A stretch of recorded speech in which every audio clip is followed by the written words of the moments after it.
This is Better Together. Sweet Haven Farm, Sweet Small Town Romance, Book 2. Written by Jessie Gussman. Performed by J. Dice. Episode 8. Chapter 14. Harper stood at the back of the small crowd of people. She hadn't quite gotten used to walking with what seemed like big boards on her feet, but so far she'd managed not to run into anything or poke anyone with her poles. Gotta be grateful for the little things.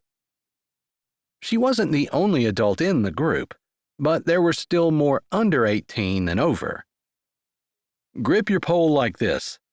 Wyatt adjusted a matronly woman's hand. She twisted her arm and Wyatt jumped to avoid being struck in the leg by her pole. "Oh, I'm sorry," she wailed. "It's okay," Wyatt laughed. "That's the perfect grip if you have an intruder break into your lodge room. Put a little more oomph into your swing. However, for skiing, we hold it this way." He loosened her fingers and helped her set her pole at the correct angle, while a group of teenage girls giggled behind their hands. Wyatt looked over at them. "You and your friends were in the beginner class 2 years ago, Felicity." The girls giggled again. One flipped her hair over her shoulder and put a hand on her hip. "These are different friends. Are you going to kick us out?" "If you want to spend the winter in the beginner's class, no one's stopping you." Wyatt shrugged, then looked back at the lady he was helping and flashed his dimple. "That's perfect, Miss Surdy." Wyatt's long-sleeve shirt emphasized his broad shoulders, and he moved like he was born on his skis. Her heart fluttered. No question why Felicity would rather be in the beginner class than out on the bigger slopes. Apparently, Harper wasn't the only one who thought Wyatt made everything more fun. Her mind flashed back to their room and that almost kiss. If it really was an almost kiss. She could have sworn he was going to kiss her. Harper's heart thumped painfully. It might have been an almost kiss, but Wyatt had backed off and not even mentioned it when Abuelita left. Wyatt was too handsome, too athletic, too much at ease here in the mountains to be interested in her in that way. Maybe being back at the only place he'd ever stayed longer than the farm had made him lose his head with her a little. Once he'd realized it was Harper, he seemed embarrassed he'd almost kissed his best friend. Wyatt gave the girls a friendly smile, pointing and saying something to one of Felicity's friends. Completely professional, but friendly and funny. This side of him fascinated Harper. When he was with her, he was goofy, sometimes even downright silly. And he touched her all the time, a hand on her elbow, an easy arm around her shoulders, a tug on her ponytail. But now he was the perfect instructor, walking that line between coach and teammate with an effortless grace. He looked up as though he felt her gaze on him. His brows lifted and he stopped in the middle of whatever he was saying. Harper quickly schooled her features. Maybe there had been more than friendly admiration on her face. She focused on making a V with her skis like he'd been instructing the group. A pair of skis came into view. "What do you think?" She gave up on trying to get her skis going the right way and smiled at him. "You were born to do this." His eyes were hidden behind his aviator sunglasses, but his mouth curled into a bemused half-smile. "You think I look good in my ski pants, huh?" "I'm sorry, but ski pants will never be sexy." Such a liar. "You look kind of cute in yours. Makes me forget that in another life you're a serious professor." "I meant, Goofy, that I've never seen you look so relaxed and natural, and I've never been in a class with a better instructor." Wyatt stared at Harper. Drat those stupid glasses. His mouth wasn't smiling, and she couldn't read a thing in his eyes since she couldn't see them. You meant that? The statement came out more like a question. I do. You keep surprising me. She wasn't sure what to say about that. It's probably going to come as no surprise that I have the feeling that if I try to move at all in these things, I'm going to fall flat on my face. No, that's not a surprise. Phys Ed was always your lowest grade. Yeah, and I'm supposed to use my hands and feet together here. She shook her poles without lifting them up. Wyatt probably didn't want to lose an eye today. You can do this, Harper. I am going to try. For you. Only because you're my best friend. Not because I'm actually interested in learning to ski. He tapped her nose with his finger. Get interested. That's the single thing that will help you learn the fastest. Harper sighed, because it was true. You are going to come visit me in the hospital when I break my neck on this baby hill, right? Once. Harper pointed at him. Funny, and you won't leave Chile without me? For very long.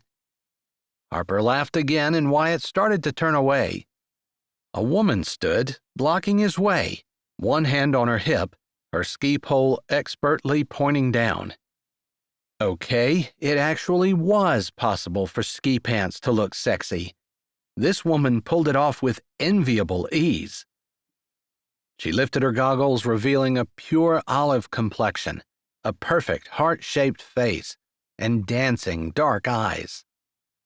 My stepbrother has returned to claim his kingdom. Nah, I'm just visiting. Wyatt stepped back and put his arm around Harper. Something instinctive prompted her to lean into him. Harper, this is Kayla. Kayla, Harper, my fiancée. Kayla's eyes narrowed. A small shot of adrenaline whipped up Harper's spine. Immediately, she suppressed it. This could be the woman Wyatt wanted. Despite Harper's own feelings for Wyatt, she truly wanted him to be happy. It's so nice to meet you, Kayla. Harper tried holding her hand out, but her ski pole snagged on the ground, jerking her arm. Wyatt steadied her. Kayla's brows rose. Wyatt laughed. I've finally found something Harper isn't good at. I'm just not used to having a bunch of extra stuff attached to my body. Harper's cheeks grew warm. She hoped they were already rosy from the cool mountain air. Kayla ignored her, looking at Wyatt. Steve's here. Harper remembered Steve from Snapchatting with Wyatt, a blond, rosy-cheeked guy Wyatt snowboarded with. Wyatt nodded. Oh, yeah? We just got here a couple of hours ago, and Dad roped me into this class. His dad had taken Wyatt's place at the front of the group and was showing them how to set their poles. I should get back to helping him. We were heading to the springs tonight on the snowmobiles. Steve and I and a couple of others, maybe. You're welcome to join us. Wyatt looked down at Harper. Again, she cursed the glasses hiding his eyes. There was no mistaking the little upturn to his lips. He wanted to go. Will you be too tired? He asked. She would fall down dead of exhaustion before she'd admit to being tired in front of Kayla. Snowmobiles sound like fun. Oh, they are, Kayla said. Maybe we'll see you tonight. She glided away, as natural and smooth as an eagle in flight. Wyatt pursed his lips and gave a little shrug. Harper returned the look, feeling like they were sharing their thoughts without talking. She liked that feeling. I'd better head to the front. I just wanted to make sure you were okay. She shrugged. Don't worry about me. If I get fed up with all this sports-related stuff, I brought my Kindle and I'm not afraid to use it. He laughed and started to turn away, but stopped short. Harper twisted to see what he was looking at. A group of 5 or 6 men, all dressed similarly in ski pants and bulky hoodies, talking and laughing, walked the last few yards to them. The man in front lifted his goggles.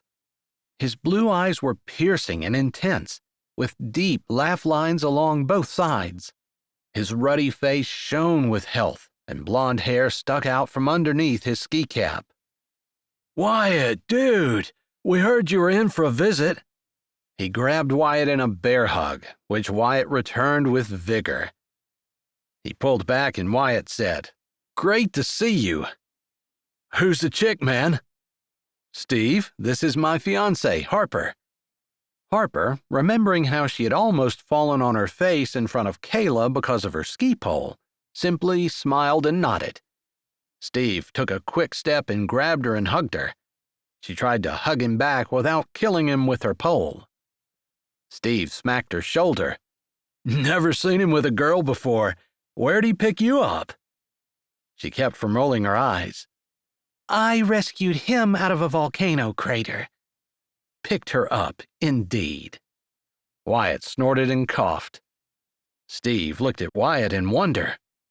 "Yo, awesome, dude." "Yeah, I'll have to tell you the story sometime. It involves a multivitamin and lots of vegetables." Harper smothered the snicker threatening to escape from her lips. "Huh?" Steve's brows twisted and he tilted his head. "Some other time." Wyatt indicated the guys standing around them. "You have yourself a following." "They're vacationers from a prep school in California. I've been telling these guys about your freestyle snowboarding championships, so of course as soon as we heard you were here, we had to see if you'd give us a show." "I don't know." Wyatt shuffled his skis and glanced at where his dad had the beginner's class well in hand.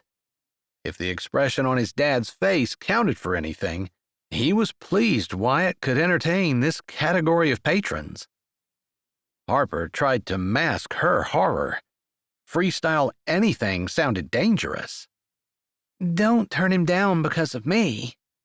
Crossing her fingers that her smile looked more natural than it felt, Harper channeled her thoughts into the positive. He hadn't died yet. That thought wasn't reassuring either. "I'll keep your girlfriend company." Harper turned toward the voice. Long, shiny black hair emerged from a knit cap and hung in curls over a lime green ski jacket as the woman stopped beside the guys. "Hey, Sophia," Steve said. "Harper, this is my stepmother. Sophia, this is my fiancée." "Nice to meet you, Sophia," Harper said, hoping it was true. "You too." Her smile seemed real, and she gave Harper a quick, tight hug. "I would say I've heard so much about you, but, well, I really haven't." She lifted a finely trimmed brow at Wyatt. "I haven't heard much about you either," Harper replied. Sophia smiled. She was the most beautiful woman Harper had ever seen. "Looks like we need to spend some time getting to know each other then." Wyatt shifted and poked his ski pole into the ground, slightly harder than necessary. She remembered what he'd talked about in their room and the feeling she had that there was more to the story. He tapped his ski poles on the ground and looked away. Steve slapped Wyatt on the back. "Come on, man. Sophia's got your girl covered. Let's take those sticks back and get aboard." Wyatt turned a questioning glance on Harper. Whatever made him uneasy, it wasn't the idea of snowboarding. He couldn't hide the brightness of his eyes or his eager grin. "Where's the best place to watch you?" she asked. "Aren't you going to keep learning to ski?" He indicated the group that had skied away behind his dad. "The master teacher is leaving." "Ha! Plus, I want to see you snowboard. I've known that you can, but I've never seen you." The corner of his mouth tilted up in a lopsided grin. He moved closer to her. His voice, gravelly and low, sent shivers up her spine. "Somehow, I don't think that me snowboarding, no matter how good I might be, is going to impress you much." She matched his low tone. I promise to be impressed. Sophia cut in. I assume you're using the expert course. I can take her to the best vantage point. We'll swing by the house and grab the binoculars. Steve held his gloved hand up for a fist bump. All right, dude. Let's split. Harper squeezed her hands together tightly. The back of her throat seemed to be permanently closed. Wyatt had already fallen twice. The second time, she'd handed the binoculars back to Sophia and declared since Wyatt was the only one in navy blue, she could see him just fine against the white snow. The fact of the matter was, without the binoculars, she couldn't see the blood flowing from the cut above his left eye, nor the bright red spots of it on his coat. He was good, better than good. Even she, with her limited knowledge of anything sporting, could see the vast difference in Wyatt's skill and the skill of the men around him. It made her hot and cold at the same time, proud that he was hers, if only for this trip. But every time he fell, every time it even looked like he was going to fall, her heart clawed up her throat and beat against her tonsils. Her knees went weak and black spots swam in front of her eyes. The 2 times he'd fallen, she would have too if the railing hadn't held her up. Rugged and strong, he seemed invincible. She couldn't keep from watching, from admiring, from being totally attracted to his toughness. But every bump, every fall, every cut, she felt it.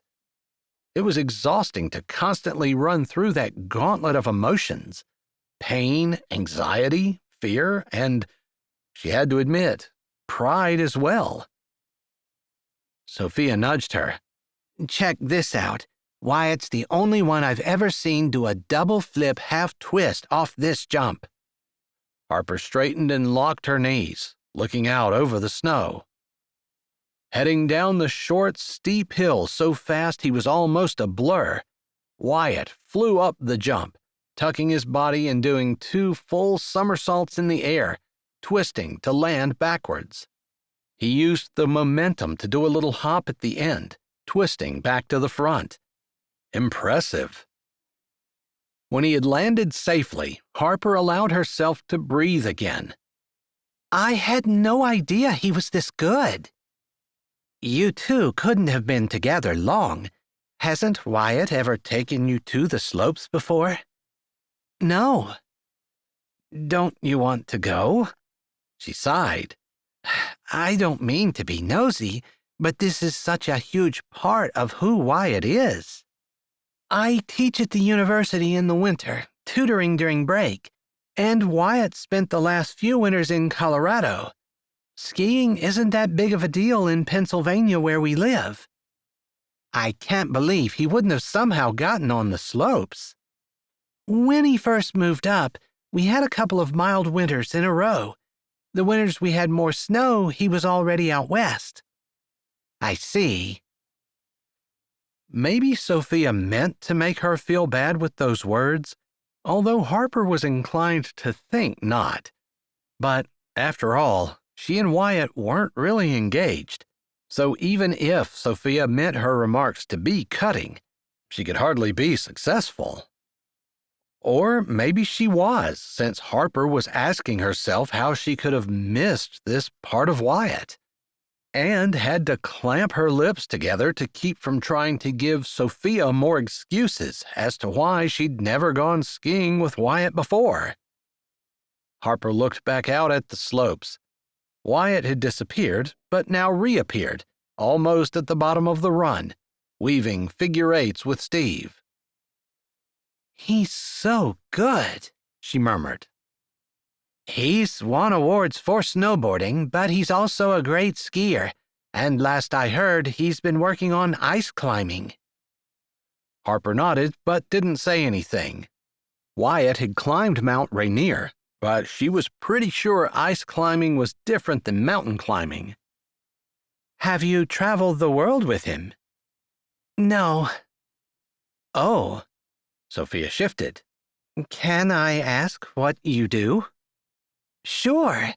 I have an advanced degree in nutrition and teach at the university near our home. I'll be working with a few colleagues on a research project this fall.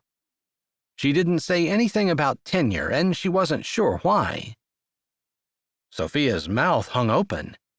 Do you do sports? I don't even run. I'm shocked. Wyatt is so athletic. I'm not athletic. Putting it so mildly. Nutrition, you cook? I do, but my degree is more about creating meal plans and helping people eat healthy. Our research that starts this fall is focusing on successfully changing people's eating habits. We're collaborating with university psychologists. I see. I wonder if you would be interested in coming inside. We're in the process of revamping the meal offerings for the resort, but we don't have a nutritionist on board. Would you be willing to look at it? Wyatt had just gotten off the lift at the top of the slope. Let me watch Wyatt go down, then I'll come in and take a look, okay? That's great. Chapter 15. Wyatt lifted his goggles and squinted. Harper had been standing on the observation deck with Sophia for his first few passes, but they'd disappeared and he'd not seen them for a while. "Wonder where your fiancé went?" Steve bumped shoulders with him and looked in the direction of the deck. Most of the guys they'd been snowboarding with had gone to get ready to head into town, which is where the party action was in the area. Wyatt ran a hand down the lower part of his face, stalling for time. The fiancé lie had slipped out when he'd been on the phone with his dad. He hadn't counted on having to tell lie after lie to cover the first falsehood. "What was her name again?" Steve asked as they headed in to put their equipment away. "Harper. She looks like a real nice girl, just not your type." Wyatt stopped and stared at his friend. "I have a type?" Steve knew as well as anyone that Wyatt had never done the girl thing. From the time he'd turned 18, Harper had been on his mind. Before that, well, he'd been a geek, to put it nicely, and not exactly appealing to girls. Steve rolled his eyes. "You know what I mean." Wyatt just looked at him. Steve broke eye contact. "She doesn't even know how to ski, man." "There's more to my life than skiing."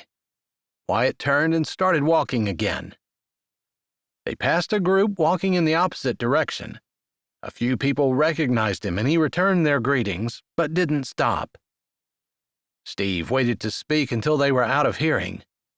"It's no secret that your dad wants you to take this resort over. He's been telling anyone who'll listen that you're coming down for good before spring. Seems to me if this is going to be your life, you'll want a woman who's at least a little interested in something that has to do with your life's work. It's not like this is a 9-to-5 job that you leave at the office. She's gonna live it with you." "I know. It's something we need to work out."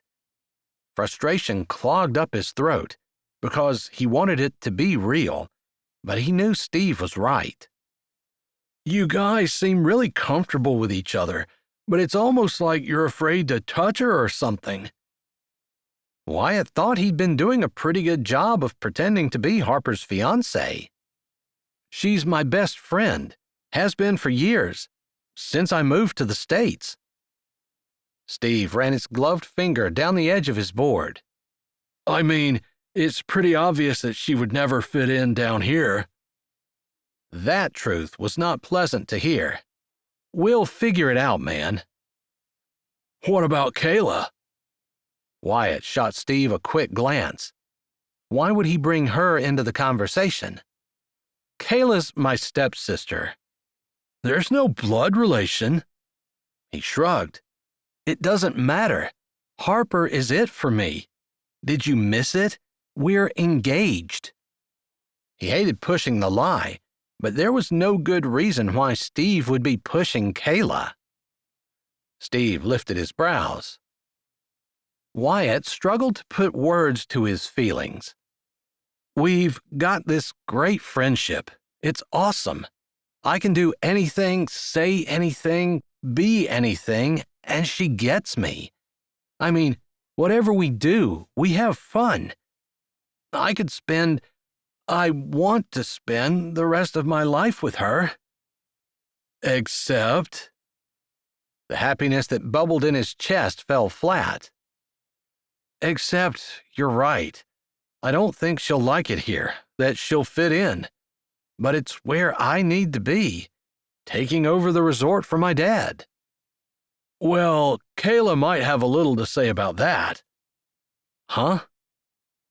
They reached the back of the equipment building at the entrance to the lower level, where the family and hired help kept their personal supplies.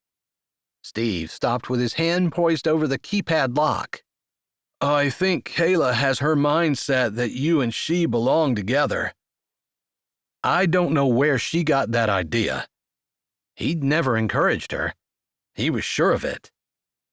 Steve punched the number in.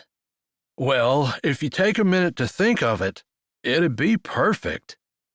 What do you mean? Wyatt asked. The only thing he could think of was that it would solve any worries Sophia might have about whether the resort was going solely to him. First of all, you two are exactly alike. His mind rebelled. No way.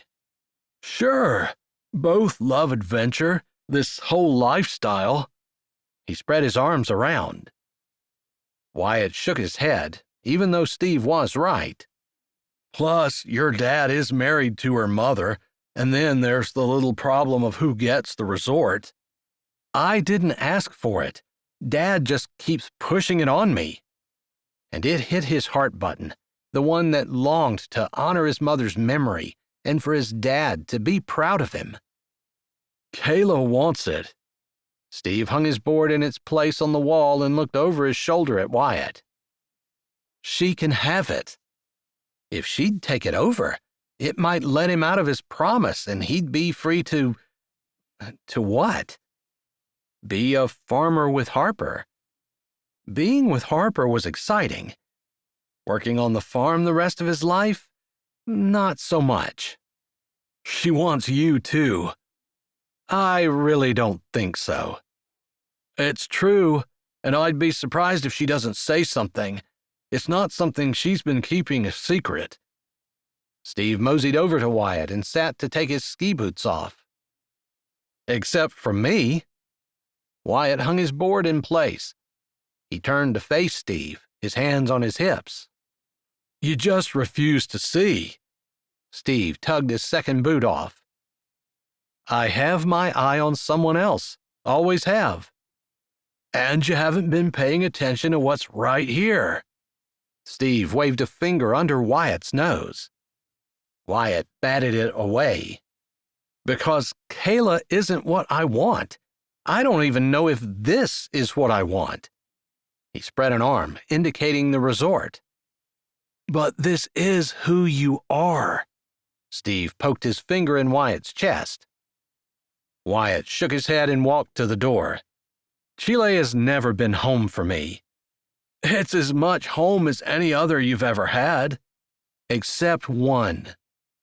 Huh? Steve tilted his head. Wyatt had enough with the heart-to-heart and with trying to insist that Harper was his fiancée. He should be angry at his friend for pushing back, but since the engagement wasn't real, he just felt guilt. He opened the door to the setting sun. Lights had come on over the slopes. Steve came out and stood beside him, breathing deeply of the crisp mountain air. He must have realized he'd pushed far enough since he changed the subject. We still going snowmobiling tonight? Should be good. The moon's full. That was the best time to go. With the snowpack, it would be almost day. Romantic. Taking Harper alone would be better, but going in a group would be low pressure and still romantic. Hopefully. She didn't need babysitting, but the conversation with Steve had made him uneasy somehow, and he wanted to find her. Protect her. Kayla could be pretty determined to get what she wanted. If she wanted him. If she did, he wouldn't put it past her to try to get rid of his fiancée. Part of the issue might be a lack of sleep. Harper arranged avocado slices over the top of the salad bowl. The large, natural wood kitchen was a dream to work in. She stood at the massive butcher block island while Sophia grated cabbage on the counter. I never thought of that. Most people don't. Yes, eating the right food is important, but there are other things that contribute to good health. Harper squeezed a lemon wedge over the bowl. Exercise is something people know they should do, but sometimes the proper amount of sleep is overlooked. Maybe it's a habit from childhood, or maybe it's that I'm so busy, but I just don't like to go to bed. We often fight it. Are you having nutrition class in the kitchen? Wyatt stood in the doorway. His shoulders seemed wider than she remembered, but the grin was the same. The flutters that tickled her stomach were still new. His dark skin was flushed and his brown eyes twinkled. Remembering Sophia's criticism and aware that they had an audience, she started toward him, peeling the gloves off her hands. Give me a captive audience and you know I'll exploit the opportunity. Hoping she wasn't being out of line, she stepped close to him and reached up, wrapping her arms around his neck. She leaned into his ear. Sophia was questioning our relationship. I've gotten disbelief, too. Thanks for playing along with this for me. His arms came around her and he pulled her close. She closed her eyes. What if this were real? Looks like you quit bleeding, Sophia said from right behind them. Harper moved back, out of the circle of Wyatt's arms. Her eyes searched his face, noting the cut that had scabbed over, not able to read whether the embrace had been long enough or too long. His hand came up and touched the cut. Yeah, they usually do. I was amazed at how good you are, Harper said. One side of his mouth tilted up. Sophia dried her hands on a towel. I think we have some old videos of his competition somewhere around here. You never mentioned your snowboarding championship.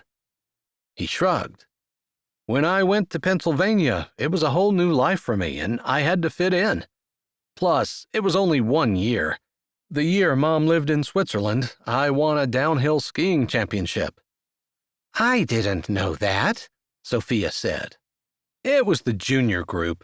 We moved around so much, I was a one-hit wonder a couple of places, but we never stayed in one spot long enough for me to develop a reputation. You were here every year, Sophia said. True. Dad usually sent Mom money or tickets to have us come visit here every year or so. This was like her home base, Sophia said. Hers, Wyatt said firmly. And yours, Sophia insisted. Wyatt looked at Harper. He was affable and didn't like to argue. No, just hers. Sophia and I made supper for the family. Harper changed the subject to dispel the awkwardness that had descended on the kitchen. Sophia had explained that the lodge provided a large breakfast buffet every morning, but after that, the guests were on their own. Smells great. We've been thinking about adding additional meals for the guests. Harper was helping me with menu ideas. Sophia moved back across the kitchen and picked up the salad. Your dad is coming in for dinner at 6. Great. I have 10 minutes to steal Harper. Wyatt grabbed her hand and pulled her through the kitchen and hall and down the stairs. Harper strode along behind, allowing him to lead her. He walked like a man with a purpose, and she wondered what important thing he needed to discuss with her. She also couldn't help but wonder what it would be like if their charade was real and they were headed for privacy for a completely different reason. Her cheeks heated. He didn't say anything until he shut the bedroom door behind them. He turned to face her. "I'm sorry." Confusion clouded her brain. "Why?" She perched on the bed, watching him pace. He stopped and threw his hand out. "Because I dragged you the whole way down here, only to leave you not even an hour after we arrived." She grabbed a hold of his arm, stopping him. "Wyatt." She waited for him to look at her. "I'm okay. I had a good time today." He searched her face. "Really?" Her smile felt too big to contain. "Absolutely.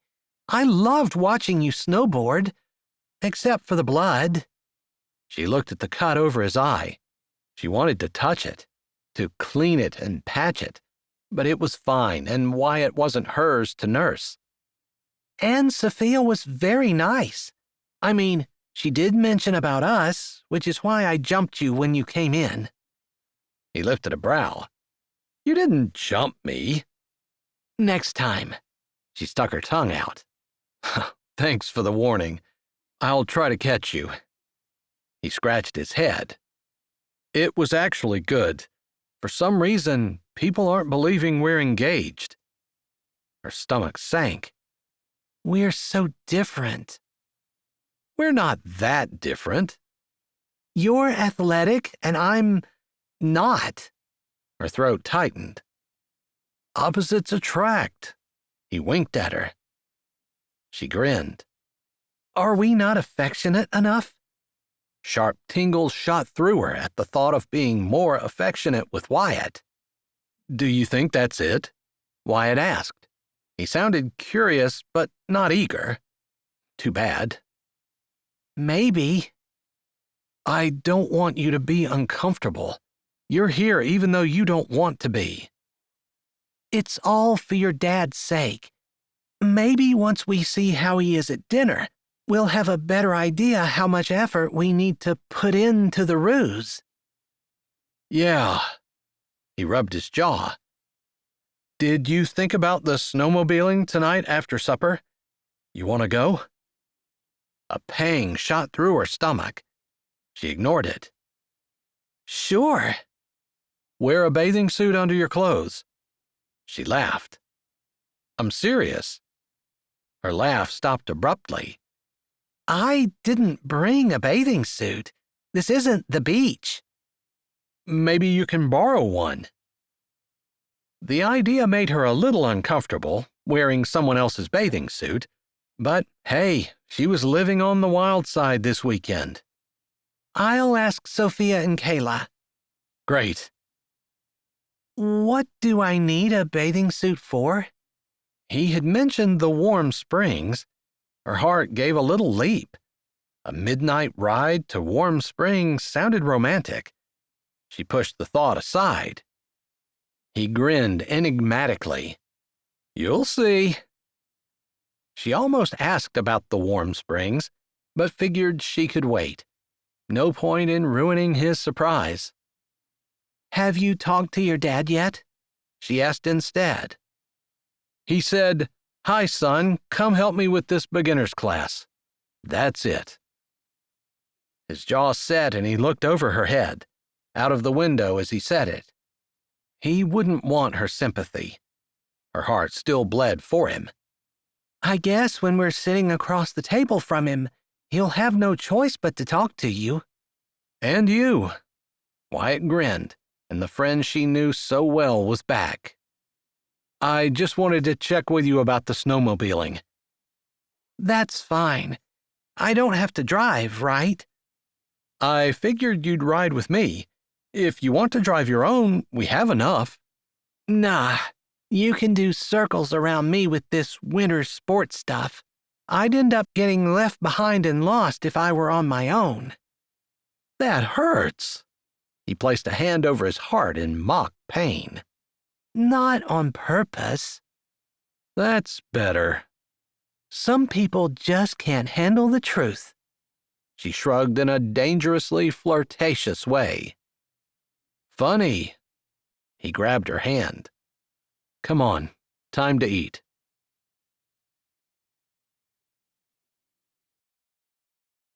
Hi, this is Jay, and thanks for listening. If you're ready for another great audiobook, here's one we think you might like. Or check out the playlist with all our latest releases. Don't forget to subscribe to Say with Jay, give this video a thumbs up, and tell us what you liked in the comments.